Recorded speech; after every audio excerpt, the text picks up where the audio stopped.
Hello दोस्तों, मेरे channel में आपका स्वागत है। आज की हमारी कहानी है 7 पैरों वाले जानवर।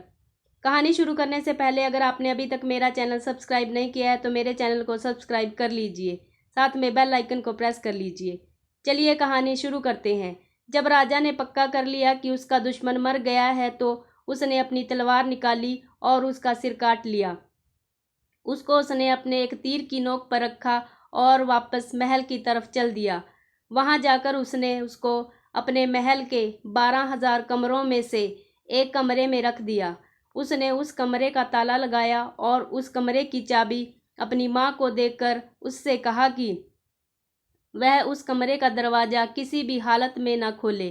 पर क्योंकि उसने अपनी माँ को यह नहीं बताया कि उसने उस कमरे में इतनी सावधानी से क्या चीज़ बंद कर रखी थी, उसकी माँ ने सोचा कि शायद उस कमरे में कोई खास खजाना बंद होगा। यह सोचकर उसके मन में उसको देखने की इच्छा हो आई। सो एक दिन वह उस कमरे की तरफ गई और उसने उसका दरवाज़ा खोल दिया। उसको उस कमरे में कुछ दिखाई नहीं दिया क्योंकि उसके बेटे ने उस जिन का सिर एक कोने में फेंक दिया था। हाँ, उसको एक हंसी की आवाज़ जरूर सुनाई दी और फिर ये शब्द, तेरा बेटा एक जिन है, उससे बचकर रहना। वह किसी भी समय तुझे भी मार देगा जैसे उसने मुझे यानी तेरे पति को मारा है।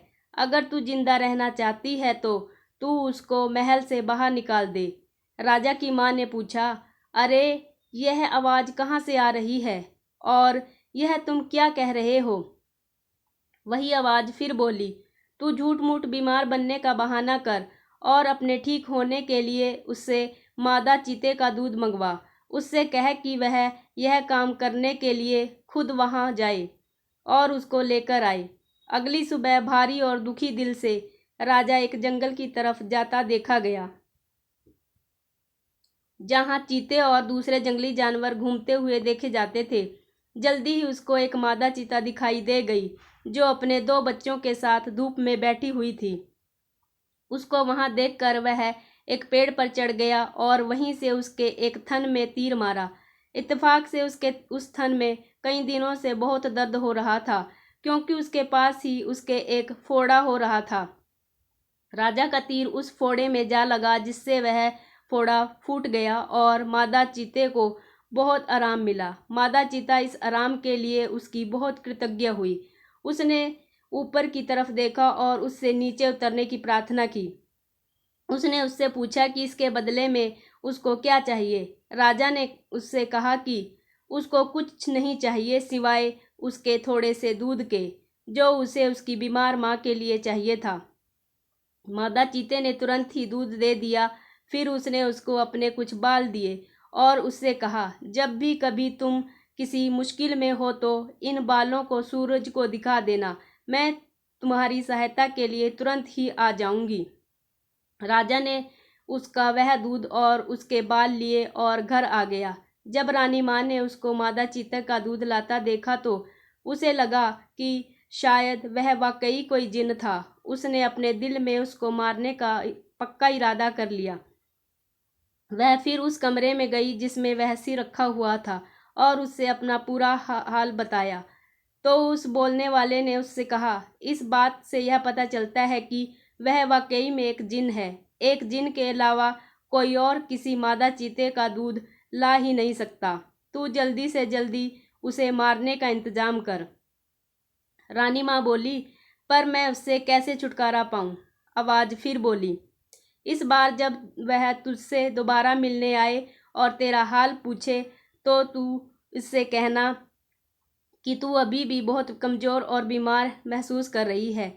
मादा चीते के दूध ने तेरे ऊपर कुछ ज़्यादा असर नहीं किया, पर सुना है एक राजकुमारी है जो ऊंची पहाड़ी पर एक किले में अकेली रहती है। अगर वह तेरे पास आ जाए और तुझे छू ले तो उसके छूने से ही तू ठीक हो जाएगी। यह सुनकर तेरा बेटा उस भयानक किले में जाएगा तो निश्चित रूप से रास्ते में ही मारा जाएगा। अगले दिन शाम को जब राजा अपनी माँ को देखने गया और उससे पूछा, माँ अब तुम कैसी हो? क्या अब तुम पहले से कुछ अच्छी हो?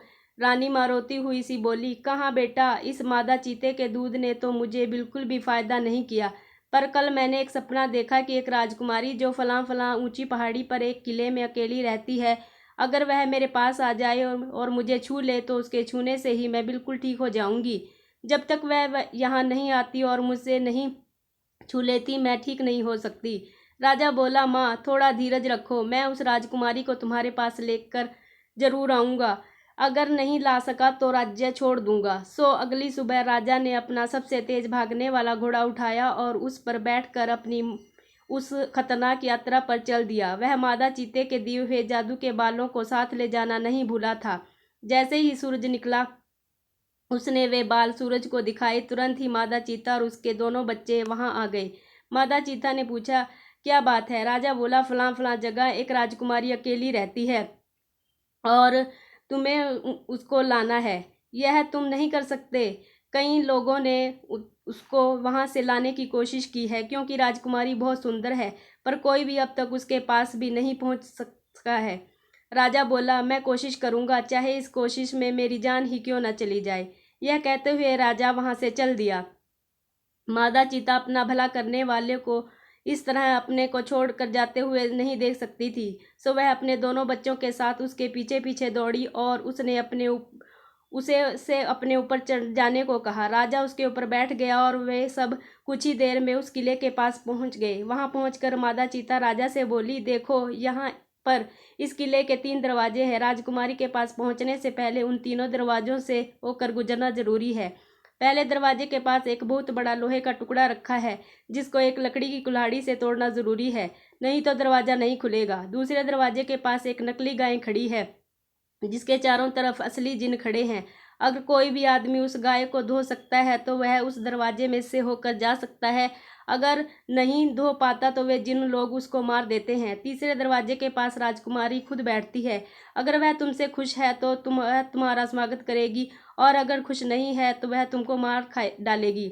यह सब सुनकर राजा बहुत ही डर गया। उसने मादा चीते से उसकी सहायता की प्रार्थना की। मादा चीता बोली, ठीक है, मैं तुम्हारी सहायता करूंगी। मेरे पास एक जादू है जिसकी सहायता से मैं उस लोहे के टुकड़े में घुस जाऊंगी और जब तुम उसको अपनी लकड़ी की कुल्हाड़ी से तोड़ोगे तो मैं उसको 2 टुकड़ों में तोड़ दूंगी। चौकीदार सोचेगा कि तुमने वह लोहे का टुकड़ा तोड़ा है और वह तुमको पहले दरवाजे से अंदर जाने देगा।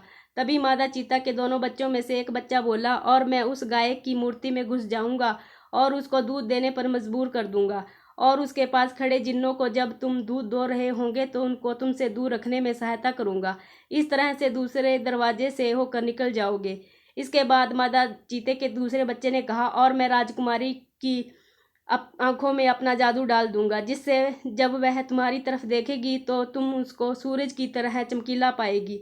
सो वह तुमको देखते ही अपना तीसरा दरवाजा खोल देगी और फिर जो तुम कहोगे वह वही करेगी। सो उन तीनों ने अपने अपने वायदे वफादारी से निभाए। इस तरह से राजा तीसरे दरवाजे के पार पहुंच गया। राजकुमारी ने जैसे ही उसको देखा तो उसकी बहादुरी और सुंदरता से बहुत प्रभावित हुई। उसने राजा से अपने साथ शादी करने के लिए कहा। मादा चीता और उसके दोनों बच्चे अपनी माद में लौट गए। कुछ दिनों बाद ही राजा राजकुमारी को लेकर राजमहल पहुंचा और जाकर माँ से बोला, माँ उस जगह को जाने वाला रास्ता बहुत खतरनाक था, मैं तो रास्ते में ही मर जाता अगर माता चीता और उसके 2 बच्चों ने मेरी सहायता न की होती। भगवान को धन्यवाद दो कि मैं सही सलामत वापस लौट आया। कुछ देर और बात करने के बाद उसने माँ को जिन के सिर के बारे में बताया कि वह उसके सामने सबसे पहले कैसे एक 7 पैरों वाला जानवर के रूप में प्रकट हुआ था, फिर कैसे वह उसको एक जगह भगाकर ले गया था जहाँ जाकर वह अपने असली रूप में बदल गया, एक बहुत बड़े भयानक जिन के रूप में। वह उस पर कूदने को ही था, उसको मार खाने वाला ही था जैसे ही उसने उसको पिता के साथ किया था। तभी भगवान के भेजे दूत ने उसको बचा लिया। उसकी माँ तो यह सुनकर ताज्जुब में पड़ गई। वह बोली, बेटे तब तो यह मुझे धोखा दिया गया। उस दिन की शाम को जब तुमने मुझसे महल की चाबियां मांगी थी तब मैं उसके कई कमरों को देखने गई। तब मैं एक ऐसे कमरे के दरवाजे के पास आई जिसमें से मुझे हंसी की आवाज़ सुनाई दी। मैंने सोचा कि देखूं तो इसमें कौन हंस रहा है। सो मैंने उसका ताला खोला और अंदर गई तो मुझे एक आवाज़ आई, ध्यान देकर सुन, तेरा बेटा एक जिन है जो तुझको खा जाना चाहता है। मैं तेरे पति का सिर हूँ, उसने मुझे मारा है और तुझे भी मार देगा।